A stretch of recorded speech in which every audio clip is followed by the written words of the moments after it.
Hi again everyone, Mark here from Diabetes Diet Guy, and one thing that's been coming up recently that I thought would be good to speak about is what is a low carbohydrate diet, because I'm always talking about it, and if you Google type 2 diabetes in particular, you're going to get a few hits about low carb diets, but sometimes I think that we just talk about them on the assumption that everyone knows what they are.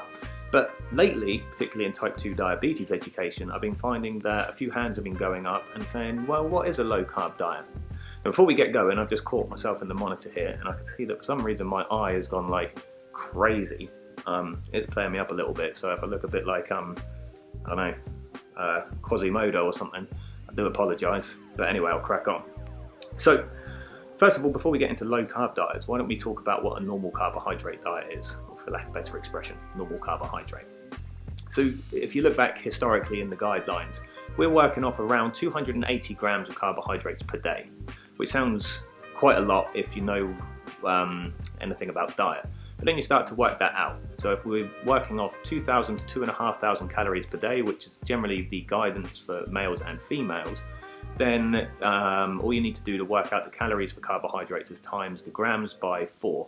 So 280 times 4, we're working off around 1,200 calories a day, which is about 50% of your daily intake, which is actually in line with historical guidelines.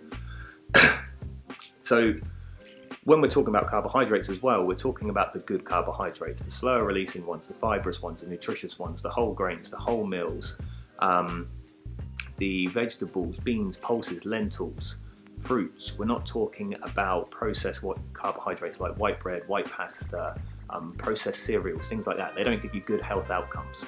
And also when we're talking about any guidelines, you've got to keep in mind that guidelines are on the assumption that you're doing all the guidelines out there. So 280 grams of carbohydrates per day is on the assumption that you're also getting out there, being physically active, getting your heart rate up, because that's when these guidelines were made, when we were a bit more active. Now you wake up, you hop in the car, you drive to work, you do 8 hours at a desk, hop back in the car, drive home, make dinner, and that's pretty much it in terms of activity.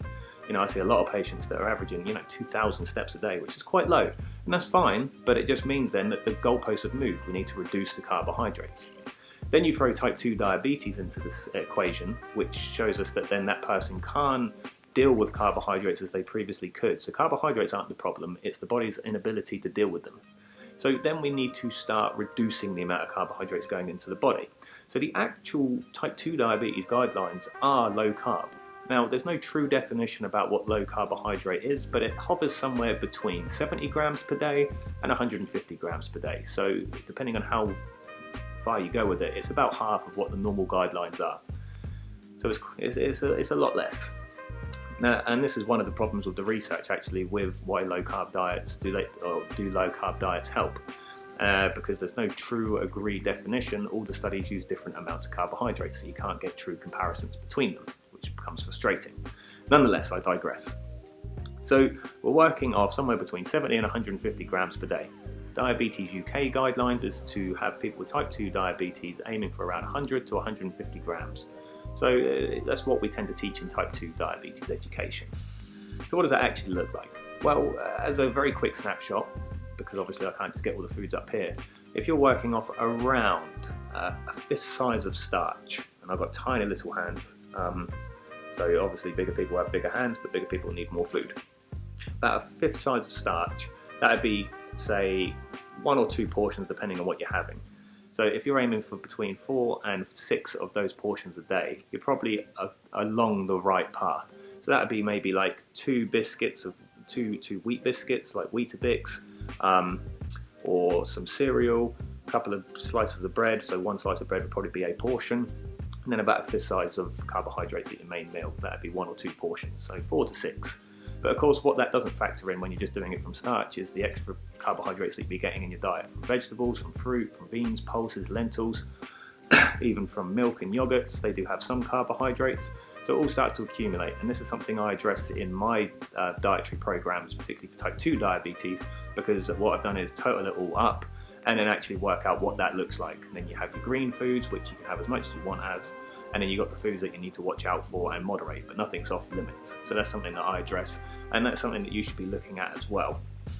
So there are extra carbohydrate sources in your diet that you need to be aware of. Granted, I've yet to meet a type 2 diabetes patient where vegetables is the problem. But of course, if you're cutting your carbohydrate intake in half, pretty much, you might find that you're actually getting quite hungry. And we don't want you to just be hungry, because trust me, if you're just fighting hunger all the time, then that's a battle you're going to lose. So the idea is you reduce the carbohydrates, you start to replace it with the foods that don't affect your glucose levels. So I said vegetables do affect them, but in reality, vegetables are very low carbohydrates. You get so much more bang for your buck. So you want to replace that surplus starch with lots of vegetables. And if you're really not a big vegetable fan, then you might go down more of the meat route. But of course, keep in mind the vegetables are much better for you. But you might do a combination of both. So we've reduced the amount of carbohydrates and we've replaced it with other foods, so you're not constantly battling hunger.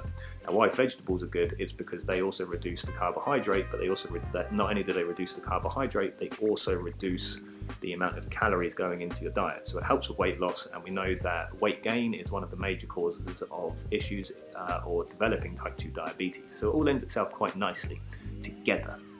So that's what a low carbohydrate diet is. So hopefully that clears a few things up, and if you were wondering about it, that's what we mean. Now, I've done a few blogs on my website about this sort of stuff, and I've even gone one step further, which is what happens when you get below 70, 60, 50 grams of carbohydrate, which is a very low carbohydrate diet, and that's when you're getting into the keto world.